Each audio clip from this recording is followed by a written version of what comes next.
ನೂತನ ಗೋದಾಮು ಉದ್ಘಾಟನೆ ಮತ್ತು ಸೋಲಾರ್ ಯೋಜನೆ ಅನುಷ್ಠಾನ ಕಾರ್ಯಕ್ರಮವು ಪುತ್ತೂರು ಎಪಿಎಂಸಿ ಮುಖ್ಯ ಪ್ರಾಂಗಣದಲ್ಲಿ ನಡೆಯಿತು. ಮುಖ್ಯ ಅತಿಥಿಯಾಗಿ ಭಾಗವಹಿಸಿ ಮಾತನಾಡಿದ ಬಿಜೆಪಿ ರಾಜ್ಯಾಧ್ಯಕ್ಷ ನಳಿನ್ ಕುಮಾರ್ ಕಟೀಲ್ ರವರು, ಕೇಂದ್ರದಲ್ಲಿ ಮೋದಿ ಸರ್ಕಾರ ಬಂದ ಮೇಲೆ ಅಭಿವೃದ್ಧಿಯ ಶಕೆ ಆರಂಭಗೊಂಡಿದೆ.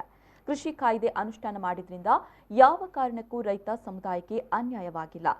ಎಪಿಎಂಸಿ ದುರ್ಬಲಗೊಂಡಿಲ್ಲ. ಮಧ್ಯವರ್ತಿಗಳ ಹಿಡಿತದಿಂದ ರೈತರನ್ನ ತಪ್ಪಿಸಿ ರೈತರನ್ನೇ ನಿಜವಾದ ಮಾಲೀಕ ಮಾಡಲಾಗಿದೆ ಅಂತ ಹೇಳಿದರು. ವಿದ್ಯುತ್ತಿನ ಕೊರತೆಗಳಿತ್ತು ಈ ದೇಶದಲ್ಲಿ.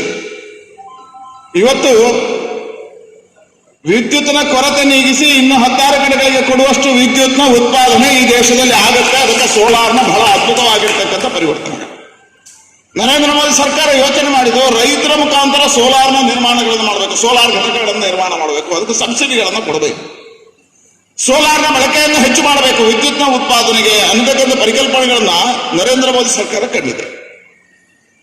ಹಾಗಾಗಿ ನರೇಂದ್ರ ಮೋದಿ ಸರ್ಕಾರದ ಇಚ್ಛೆ ಇರತಕ್ಕಂಥದ್ದು ಎಲ್ಲ ಇಂತಹ ಸಂಸ್ಥೆಗಳು ಸೋಲಾರ್ನ ಘಟಕಗಳನ್ನು ಮಾಡಬೇಕು, ರೈತರು ಸೋಲಾರ್ನ ಘಟಕಗಳನ್ನು ರೆಡಿ ಮಾಡಬೇಕು.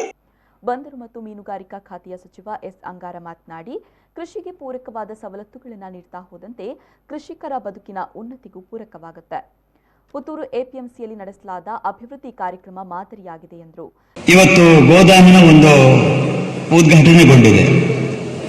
ಯಾವ ಅಡಿಕೆ ಬೆಳೆಗಾರರಿದ್ದಾರೆ ಆ ಬೆಳೆಗಾರರಿಗೆ ಒಂದು ಶೇಖರಣೆಗೆ ಸಂಬಂಧಪಟ್ಟಂತ ಒಂದು ಗೋದಾಮು ಇವತ್ತು ಈ ಒಂದು ಭಾಗದಲ್ಲಿ ಆಗಿರ್ತಕ್ಕಂಥದ್ದು. ಎರಡನೇದಾಗಿ ಸೋಲಾರ್ ಒಂದು ಘಟಕವನ್ನು ಕೂಡ ಇಲ್ಲಿ ಮಾಡಿರತಕ್ಕಂಥದ್ದು. ಇವತ್ತಿನ ಈ ಒಂದು ಸಂದರ್ಭದಲ್ಲಿ ವಿದ್ಯುತ್ತಿನ ಸಮಸ್ಯೆಗಳು ತುಂಬ ಇರುವ ಸಮಯದಲ್ಲಿ ಇವತ್ತು ಈ ಒಂದು ಕೃಷಿ ಉತ್ಪನ್ನ ಮಾರುಕಟ್ಟೆಯಿಂದಲೇ ಈ ರೀತಿಯ ಒಂದು ಸೋಲಾರ್ ಘಟಕವನ್ನು ಪ್ರಾರಂಭ ಮಾಡುವುದರಿಂದಾಗಿ ಇಲ್ಲಿಯೇ ನಾವು ವಿದ್ಯುತ್ತಿಗೆ ಒಂದು ಉತ್ಪಾದನೆ ಮಾಡಿಕೊಳ್ಳುವುದರ ಮೂಲಕ ನಮಗೆ ಒಂದು ಬೇಕಾಗಿರತಕ್ಕಂಥ ವಿದ್ಯುತ್ತನ್ನು ಕೂಡ ಬಳಸಿಕೊಳ್ಳಲಿಕ್ಕೆ ಸಾಧ್ಯ ಆಗುವಂಥದ್ದು.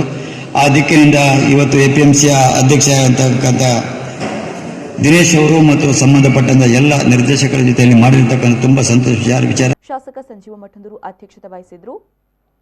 ಎಪಿಎಂಸಿ ಅಧ್ಯಕ್ಷ ದಿನೇಶ್ ಮೆದು, ಎಪಿಎಂಸಿ ಉಪಾಧ್ಯಕ್ಷ ಎನ್ಎಸ್ ಮಂಜುನಾಥ್, ನಗರಸಭಾಧ್ಯಕ್ಷ ಜೀವಂದರ್ ಜೈನ್ ಮತ್ತಿತರರು ಉಪಸ್ಥಿತರಿದ್ದರು.